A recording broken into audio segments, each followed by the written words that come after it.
कुछ अहम पॉइंट्स। 1984 में आज ही के दिन मारूफ शायर फैज अहमद फैज का इंतकाल हुआ। आज के दिन वो इस दुनिया से चले गए और उनकी खिदमात को बिलखुसूस अदब से वाबस्ता लोग उनको आज याद कर रहे हैं। 1998 में आज ही के दिन बैनुल-अक़वामी खलाई स्टेशन सरिया का पहला मॉड्यूल जारी कर दिया गया था, आज से 24 बरस कबल। 20 नवंबर का ही दिन था। 1780 में बरतानिया ने हॉलैंड के खिलाफ जंग का ऐलान किया था, यानी आज के दिन। और 1914 में हिंदुस्तान की मशहूर शायरा निर्मला ठाकुर का भी इंतकाल हुआ। फैज अहमद फैज एक तरफ 1984 में, और 1914 में आज के दिन निर्मला ठाकुर भी इस दुनिया से चल बसी थी। साल 1829 में रूस के नेगोलिव और सेवास्तोपोल इलाकों से यहूदियों को बेदखल कर दिया गया और रूस के अंदर यहूदियों के खिलाफ अब तक की सबसे बड़ी और लंबी लड़ाई ये मानी जाती है, जहां पर उन्हें अपने घर बार तक छोड़ने पड़े।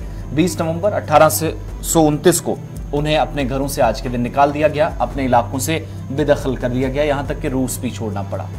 1866 में वॉशिंगटन अमेरिका के अंदर हार्वर्ड यूनिवर्सिटी का क़याम अमल में लाया गया, सबसे पुरानी और आला यूनिवर्सिटियों में से एक 1866 में जो आज के दिन कायम हुई। 1917 में कलकत्ता, अब जो कोलकाता कहलाता है, बॉस रिसर्च इंस्टीट्यूट का क़याम अमल में लाया गया। इस तरीके से यहाँ पर साइंसदानों ने काम आज से ठीक 105 वर्ष कबल शुरू किया और मौजूदा वक्त में भी सबसे बड़े रिसर्च इदारों में से एक बॉस रिसर्च इंस्टीट्यूट जो 1917 में 20 नवंबर को कायम हुआ था, आज भी चल रहा है। 1981 में भास्कर सेट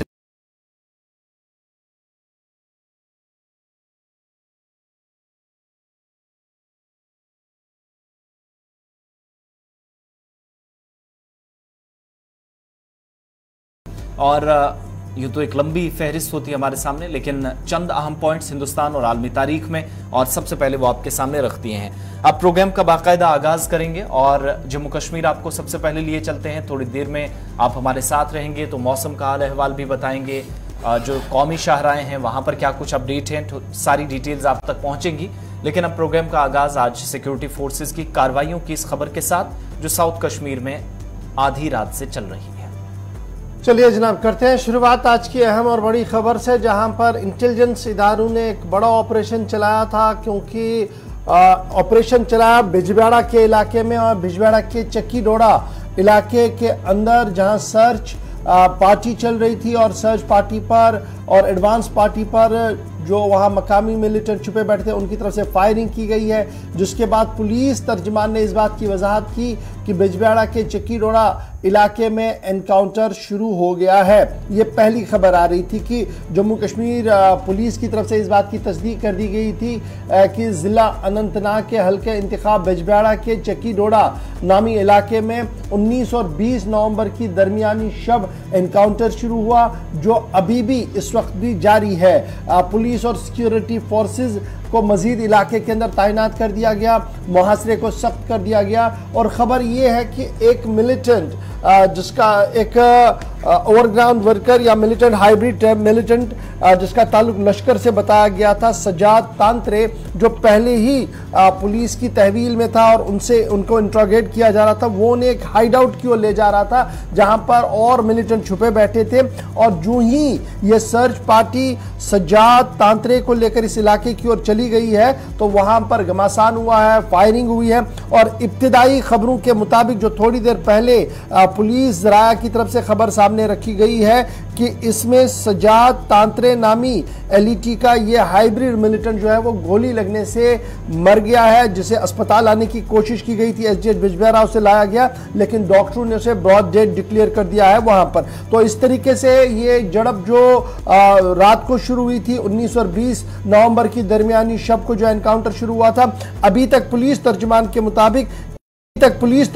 मुताबिक एक मिलिटेंट, एक हाइब्रिड मिलिटेंट जिसका ताल्लुक लश्कर तैयबा ममनुआ तंजीम के साथ है, सजाद तांत्रे इसका नाम बताया जा रहा है, कुलगाम जिले से इसका ताल्लुक बताया जा रहा है, इसको गोली लगने से इसकी मौत हुई है।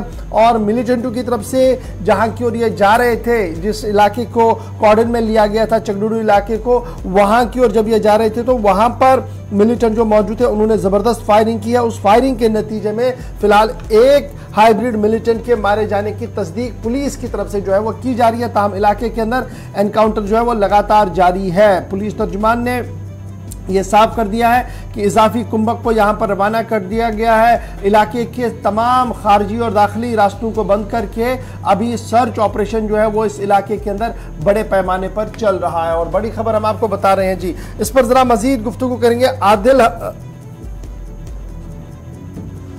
आदिल को हम ले लेते हैं जी। आदिल हमारे साथ ज्वाइन कर चुके हैं। आदिल, बहुत शुक्रिया जी ज्वाइन करने के लिए। फटाफट से अपडेट कीजिएगा, ये जो बिजबियारा के अंदर झड़प आज हुई है, जिसको लेकर पुलिस का ट्वीट थोड़ी देर पहले आया, जिसमें यह कहा गया कि एक हाइब्रिड मिलिटेंट जिसका ताल्लुक ममनुआ तंजीम लश्कर तैयबा से था, जो पुलिस की तहवील में था, जिससे पूछताछ हो रही थी, उसकी भी मौत हुई है। क्या कुछ अब ताज़ा तरीन खबर है आपके पास?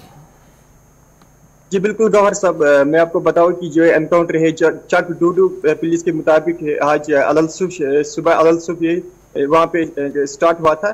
तो मैं आपको पहले बताऊं कि ये कुछ दिन पहले यहाँ पे जो है पुलिस और सिक्योरिटी फोर्स ने एक जो हाइब्रिड मिलिटेंट है उसको अपनी तहवील में लिया था। तो उसके फिर जो मजीद पूछताछ हुई, इंट्रोगेशन हुआ, तो उसके इंकशाफ पर आज जो ये एनकाउंटर वहाँ पर जब उसको इस जो हाइड आउट है उसके पास लिया गया, तो वहाँ पे जो मिलिटेंट्स है पुलिस के मुताबिक उन्होंने उन पर अंधाधुंध गोलियां बरसाई, जिसके नतीजे में जो हाइब्रिड मिलिटेंट है ये शदीद तौर जख्मी हुआ है। फिलहाल अगर इसको नजदीकी डिस्ट्रिक्ट हॉस्पिटल लाया गया, ताहम जो डॉक्टर्स है उन्होंने वहाँ उसको जो है मुद्दा करार दिया। तो फिलहाल जो एनकाउंटर साइट है वहाँ पे जो अभी चक डूडू इलाका है बिजबियारा का, वहाँ पे जो है सर्च ऑपरेशन अभी भी लगातार जारी है और फिलहाल जो आने जाने के रास्ते हैं उनको भी सील ऑफ किया गया है। बहुत शुक्रिया जी आज हमारे साथ आसिफ ज्वाइन करने के लिए। फिलहाल बड़ी खबर ये है कि एनकाउंटर चल रहा है। एनकाउंटर रात देर गए शुरू हुआ था जी 19 और 20 की दरमियानी शब को, जब मुसद्दिका इत्तला जो मिलिटेंट हाइब्रिड मिलिटेंट पुलिस बयान के मुताबिक पुलिस के पास था, उन्होंने इस बात की तस्दीक की कि किस इलाके के अंदर मिलिटेंट इस वक्त छुपे बैठे हैं। उसको कोऑर्डिनेट सर्च ऑपरेशन चलाने की कोशिश की गई और वहां पर फायरिंग हुई है। पुलिस ट्वीट के मुताबिक उस फायरिंग के नतीजे में हाइब्रिड मिलिटेंट जो लश्कर का सजाद तांत्रे है, जिसका ताल्लुक कुलगाम से बताया जा रहा है, गोली लगने की वजह से वो जख्मी हुआ, अस्पताल लाया गया। अस्पताल लाते लाते वो दम तोड़ बैठा, ब्रॉड डेड डॉक्टर की तरफ से कहा गया है। और इस तरीके से अभी ये ऑपरेशन इस पूरे इलाके के अंदर जारी है। खारजी और दाखिली रास्तों को भी बंद कर दिया गया। मजीद इस पर जो भी अपडेट होगा आपको जरूर अपडेट करेंगे। लेकिन अब इसके बाद आपको आसिफ रशीद बताएंगे जिला कुपवाड़ा से आज दूसरे दिन भी दिल दहला देने वाली खबर सामने आई। कल तो 2 लोगों को बचा लिया गया था, लेकिन आज 2 कमसिन लुक्मे अजल हुए हैं। बिल्कुल, शुमाली कश्मीर आपको जनूबी कश्मीर से अब लिए चलते हैं, जहां पर देर रात एक दर्दनाक हादसा पेश आया और इस अलमनाक हादसे में 2 बच्चों की जान चली गई है। दरअसल शुमाली कश्मीर के कुपवाड़ा लोलाब के अंदर जहां दिवर के इलाका में आतिशज़दगी का एक वाक़ा पेश आया और इसकी जद में 3 रिहायशी मकानात आए। तीनों मकानात जो जलकर खाकस्तर हो चुके हैं, लेकिन कीमती जानें चली गई हैं। 2 बच्चे जो जिंदा जल गए और अब इनकी मौत की तस्दीक भी की जा रही है। 2 बच्चे आतिशज़दगी के इस वाक़े में अपनी जान गंवा बैठे। ये वो इंसिडेंट की तस्वीरें हैं जब इस इलाके के अंदर ऑपरेशन भी चलाया जा रहा था, लेकिन जब आग लगी तो उसके बाद मकामी लोग जो अब तक बताते रहे हैं या जो हमें वहां से जानकारी मिल पाई है कि फायर एंड इमरजेंसी के लोग जब तक पहुंचते इस इलाके के अंदर, तब तक तमाम की तमाम चीजें खाक हो चुकी थी। यानी जो 3 रिहायशी मकान इस आग की जद में आए थे, इनमें से एक घर जो बताया जाता है अब्दुल अकबर खान का सनफ अब्दुल अजीज, इसका मकान नजर आतिश हो गया है। अब्दुल मजीद खान सनफ पीर खान, इसका घर भी जल गया। इसी तरीके से फैजुल्ला खान सनफ अजीज खान, इसका घर भी जल गया। तीनों दिवर लोलाब के रहने वाले हैं। आग किस वजह से लगी ये थोड़ी देर में हम कंफर्म करने की कोशिश करेंगे, लेकिन ये जरूर है कि आग लगने के साथ साथ जब बुझाने की कोशिश की जा रही थी, शायद तमाम की तमाम चीजें ऑपरेशन के दौरान कम पड़ रही थी। मकामी लोग निकल आए, जिससे जो हो सका उसने आग पर काबू पाने की कोशिश की।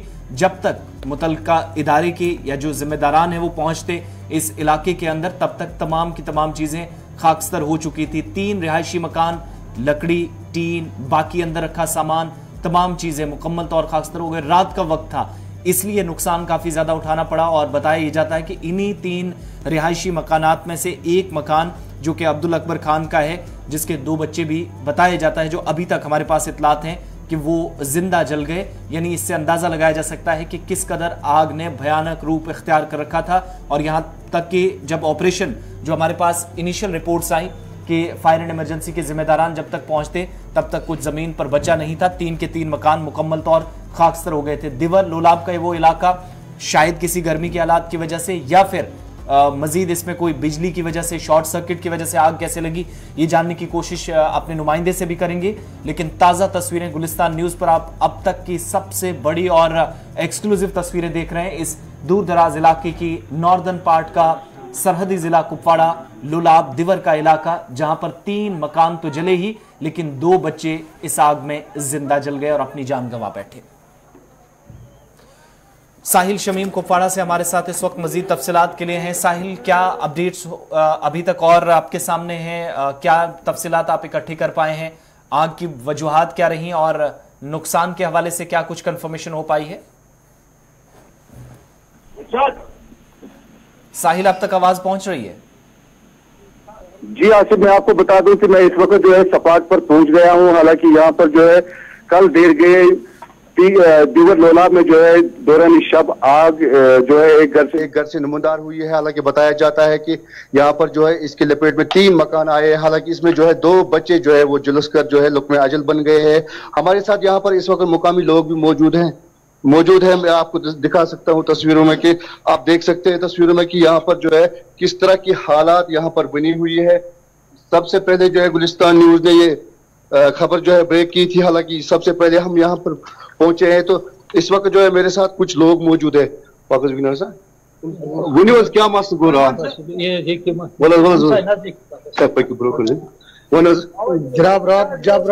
रात 10 बजे जब ये आग जाहिर हुई, कोई फायर सर्विस नहीं पहुंचा। जब लोगों ने शोर मचाया पूरा फिर आकर हजामा किया, लेकिन यहाँ कोई फायर सर्विस नहीं पहुंचा। तो फिर हम लोगों ने पूरा हजामा करके पानी भी नहीं मिला, कुछ नहीं मिला। बच्चे भी डाल रहे थे, लेकिन किसी को कुछ पता नहीं, किसी को नहीं कुछ समझ आई। लेकिन आग की वजह से कोई लोग नजदीक भी नहीं आ पाया।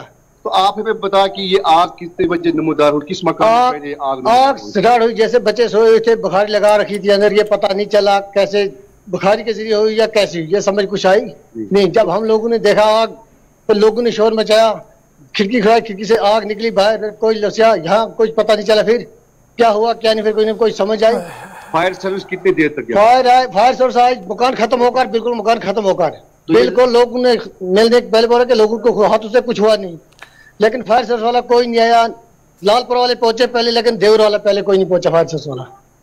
तो आसिफ, आप देख रहे हैं कि यहाँ पर जो है किस तरह की यहाँ पर जो है कल रात जो है ये मकान जो है जलकर खाकस्तर हुए। आप तस्वीरों में देख सकते हैं इस वक्त लाइव विजुअल्स में आपको दिखा रहा हूं कि किस तरह की यहाँ पर जो है हालत बनी हुई है। ये लोग जो है जोरों कतार से इस वक्त रो रहे हैं। हालांकि ये इलाका जो है बिल्कुल मातम में डूब गया है, क्योंकि कल देर गए जिस तरह से यहाँ पर आग नमूदार हुई है, और यहाँ के लोगों का एक साफ तौर मानना है कि जिस तरह से अभी जो है हमारे साथ यहाँ मुकामी एक बंदे ने बात की है, इनका साफ तौर ये मानना है कि फायर सर्विस अमला जो है वो बिल्कुल लेट पहुंचा। हालांकि सबसे पहले जो है यहाँ के मुकामी लोगों के साथ साथ अगर हम बात करेंगे फौज और पुलिस ने जो है बचाव कार्रवाई शुरू की है, लेकिन कहीं ना कहीं जो है यहाँ पर फायर सर्विस जो है वो लेट पहुंची है। इनका मानना है। बताइएगा ये जो फायर सर्विस का यूनिट है ये कितना दूर है जहां पर ये आग लगी, और लेट आने की वजह क्या कह रहे हैं कि जनाब उससे दूर वाला यूनिट जो है वो तो पहले पहुंचा, लेकिन जो हमारे पास में यूनिट था वो नहीं आ पाया। क्या कोई तकनीकी वजह थी या कुछ और भी मामले थे? जी गवर्नर, मैं आपको बता दूं कि जिस तरह से यहाँ के मुकामी लोगों ने ये शिकायत की है कि हालांकि यहाँ पर ये इनका साफ तौर ये मानना है कि कई लालपुरा के लोग जो है वो फायर सर्विस स्टेशन जो होगा वो या तो लालपुरा में होगा या सोगाम में होगा। फायर सर्विस स्टेशन कहाँ पर है? आप फायर सर्विस देवर में है। अच्छा, यही देवर में है जी। लेकिन उनसे पहले आर्मी जी गाड़ियां लेके गए, 10 मिनट तक फायर ब्रिगेड ने गेट अपना नहीं खुलाया। फिर उन्होंने कहा कि हमें अपनी गाड़ी में पानी जोर नहीं है। फिर यहाँ से ये कारवान चले गए, फिर इन्होंने पानी भर के लाया, तब तक दूसरा मकान भी खत्म हो गया था, तीसरा भी खत्म हो गया था। तब से लालपुरा की फायर ब्रिगेड पहुंची है। आगे वहां फायर ब्रिगेड यहाँ तक पहुंच सकती है, लेकिन इन्होंने वहां से यहाँ तक गाड़ी भी नहीं चला सकी। वहां से लागे पाइपें जोड़ने वगैरह सिस्टम करने तब से 1 घंटा हो गया। तब तक ये मकान जो है तब तक मकान भी खत्म हो गया था। इसके अंदर 6 बच्चे थे, 6 में से मां ने 4 बच्चों को बाहर निकाला था। एक्चुअली हमें पावर 5 मिनट भी 10 मिनट भी नहीं आती है। पावर का पहला सिस्टम यह है कि पावर प्रोजेक्ट वाले पावर हमें 10 मिनट 5 मिनट छोड़ते हैं। मां ने अंधेरे में बच्चे 4 उठाए, अचानक आग लग गई। मां ने 4 बच्चे उठाए तो वहां से बाहर फेंके, बाहर निकाले। मां को यह भी नहीं पता चला 2 बच्चे बिस्तर के अंदर रह गए। तो ये यहाँ पे बच्चे आपस में भाई थे, ये दोनों बच्चे भाई थे। इसमें 6 बच्चे थे, 6 में से माँ ने 4 उनको निकाला। बाप इसका था, यहाँ हमसाई की शादी थी, इसमें था। तो इतने में अचानक 10 मिनट के अंदर, तब तक हमने 2 चक्कर काटे। 2 चक्कर हमने यहाँ से फायर ब्रिगेड के पास काटे, वहां तक उन्होंने पहले तो 10 मिनट तक दरवाजा नहीं खुलाया, फिर 10 मिनट के बाद बोलने लगे पानी नहीं। साहिल एडमिनिस्ट्रेशन इलाके के अंदर पहुंचे, कोई जिम्मेदार गया है? कोई एडमिनिस्ट्रेशन का कोई यहाँ पर आया है? जिला इंतजाम एसडीएम साहब आए थे जी, एसडीएम साहब आए थे, एसएचओ लालपुर आए थे, एसएचओ सोगाम आए थे। तो इनका यह साफ तौर मानना है कि एसडीएम लोलाब जो है वो कल यहाँ पर जाए वारदात पर पहुंचे थे। हालांकि इनका यह भी मानना है पुलिस के साथ साथ जो है फौज भी यहाँ पर कल पहुंची थी, लेकिन फायर सर्विस ने जो है कुछ लेट किया है। हालांकि दूसरी बात ये यहाँ पर मैं आपको बता दूं कि ये जो यहाँ पर ये मकानात जो जल गए हैं, ये जो 3 मकान यहाँ पर जल गए हैं, ये तो लकड़ी के मकान है, क्योंकि ये तो तकरीबन 30 से 40 साल पहले जो है ये बनाए गए हैं। हालांकि इसमें जो है आग की चिंगारी काफी है, क्योंकि ये जो है ये पुराने मकान है। लेकिन इनका ये साफ तौर मानना है कि ये जो है यहाँ पर जो है गरीब बस्ती है, ये इलाका जो है देवर इलाके में जो है लास्ट गांव है ये। और यहाँ पर जो है ये लोग जो है ये तो आप पहाड़ी है ना, गुजर है पहाड़ी, ये तो मतलब पहाड़ी बस्ती है यहाँ पर। तो इनका ये साफ तौर मानना है कि इनके आशियाने जो है वो जलकर। चलिए, बहुत शुक्रिया जी शमीम हमारे साथ ज्वाइन करने के लिए, अपडेट करने के लिए कि अगर महकमा की कार्रवाई बर वक्त होती तो शायद ये इतना हादसा नहीं होता। मेरे लिए ये इतना हादसा इसलिए बड़ी इंपॉर्टेंट है क्योंकि 2 कमसिन बच्चे झुलस गए हैं और इनकी अकाउंटेबिलिटी कौन फिक्स करेगा। इनका मानना कि 2 बार हम जी डिपार्टमेंट के पास पहुंचे, फायर एंड इमरजेंसी डिपार्टमेंट को, उन्होंने दरवाज़ा नहीं खोला। बाद में गाड़ी में पानी नहीं था। इस हसास इलाके में के अंदर गाड़ी में पानी नहीं रखना और फिर दूसरे स्टेशन से गाड़ी सबसे पहले पहुँचना, ये एक अलार्मिंग ट्रेंड है। और शायद महकमा फायर एंड इमरजेंसी सर्विस जो ऑन टोज हमेशा रहती है, उन्हें मजीद अपने महकमे को चौकस करना पड़ेगा और ये जो छोटे छोटे लूप होल्स है इन्हें टाइट करना होगा, तभी जाकर इस तरीके के हादसा से हम बच सकते हैं। लेकिन फिलहाल एक अलमनाक वाकया ये है कि 2 कमसिन बच्चे झुलस गए हैं, जान बहक हुए हैं आग की होलनाक वारदात में लोलाब के अंदर। छोटा सा ब्रेक होगा जी, ब्रेक के उस पार आएंगे तो मौसम के मिजाज का अपडेट आपको बताएंगे। श्रीनगर जम्मू कौमी शाहरा समेत दीगर कौमी शाहराओं पर क्या कुछ हो रहा है उस पर भी आपको अपडेट बताएंगे। और इंतजामिया ने कहां पर अलर्ट जारी किया और क्यों अलर्ट जारी किया है, बने रहेगा हमारे साथ, बताएंगे छोटे से ब्रेक के बाद।